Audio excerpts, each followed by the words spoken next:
so happy we alive. Simply rugging on the floor was too much creature comfort. So he always wanted us to be lean and mean in drug policy. And so the award is named after individuals who seek no money, seek no fame. They're mainly politicians. Gary Johnson has won this award, the former governor of New Mexico. And so it's a great honor to bring Dr. Marsha Rosenbaum from the Drug Policy Alliance up here to introduce Ross and to speak about the significance that he's had both here in San Francisco and what I would argue from the national perspective all around the country.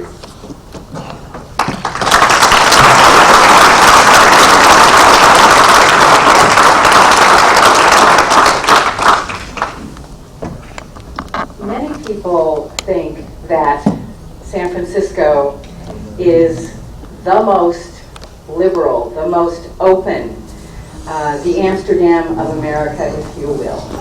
And indeed, it is arguably the best place to live in the United States of America.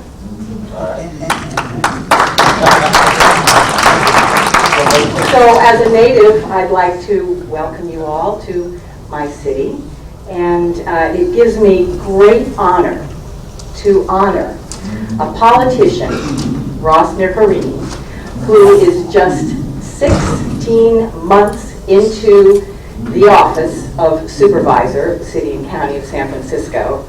And in that short time, at the very beginning, right out of the gate, he became our main spokesperson, our main advocate for marijuana law reform in San Francisco. Now, this was not a particularly easy job, even though we are the Amsterdam of America.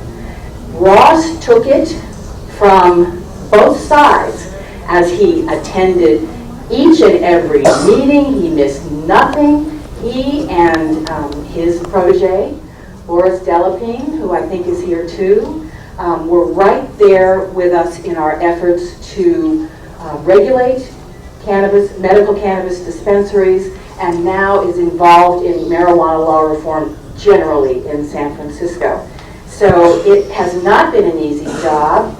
He again has had to deal with the criticisms of both sides, both the reform community and the political climate in San Francisco. It wasn't easy, so it is especially delicious to give this important award to Ross Mirkarini. All right.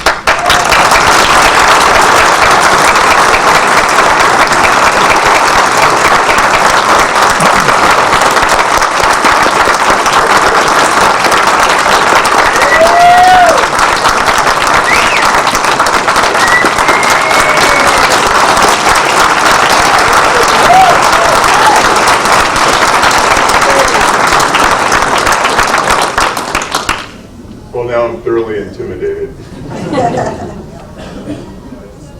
It was a year ago approximately that I was here and had the privilege to welcome and bestow the honor of saying greetings from San Francisco and our Board of Supervisors and our city government to the NORML conference attendees. It's been 1 year and a lot has happened in that 1 year. First, I want to welcome you all once again to San Francisco. Congrats to NORML, Drug Policy Alliance, and really all the policy advocates throughout this country who are pushing beautifully against the illogical and the misguided laws, federally or state, that continue to perpetuate what I think are just the complete ill-advised thinking of criminalizing marijuana use.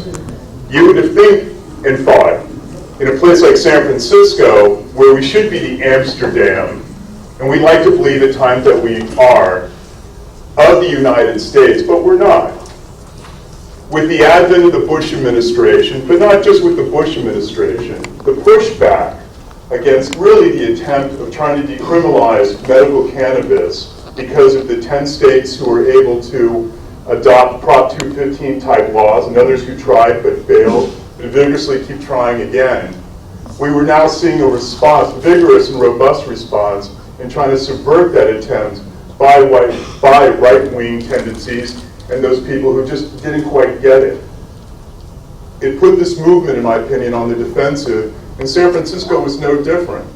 What we were noticing in the last several years in California is that municipalities who were electing to try to create a medical cannabis and regulate a medical cannabis infrastructure designed so that it would be protected with safe haven from any prosecution, those very same governments that opened its arms to Prop 215 and Senate Bill 420 were now finding themselves under siege by other influences to try to reduce the very gains that everybody in this room, all of us, had made over the last 10 years since the advent of 215.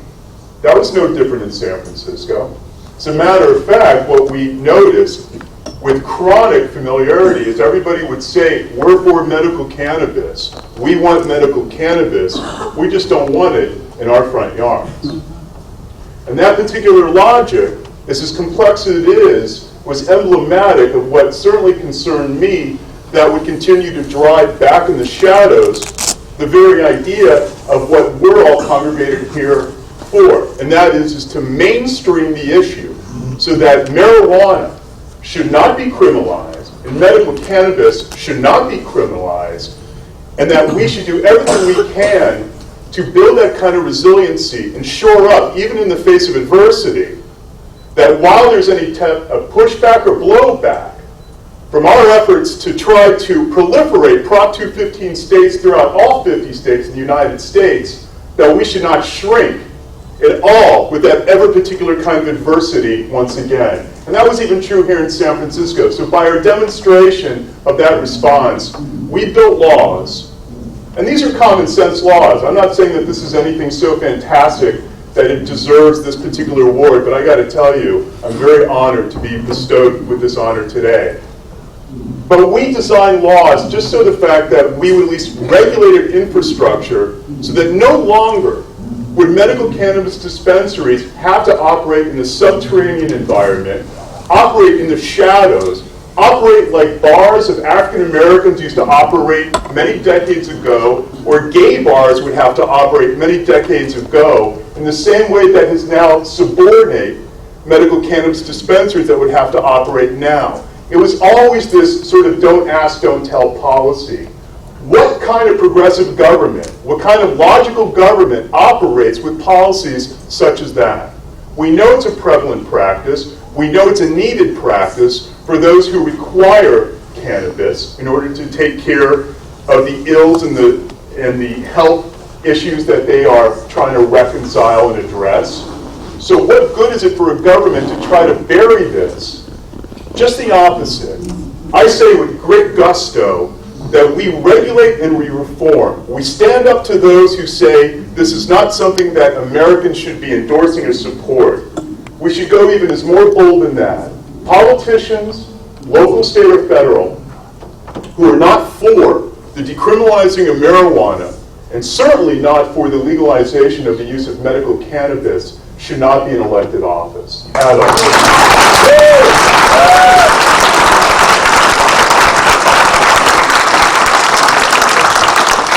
Now I'm proud of the fact that the newest state to join the 215 cadre happens to be my home state, Rhode Island. And I'm proud of the fact, so I feel like I've covered both coasts quite comfortably. And I'm also proud of the fact that my roots are not just new in this particular issue. It was in the early 1970s that my mother helped start the NORML chapter in the state of Rhode Island.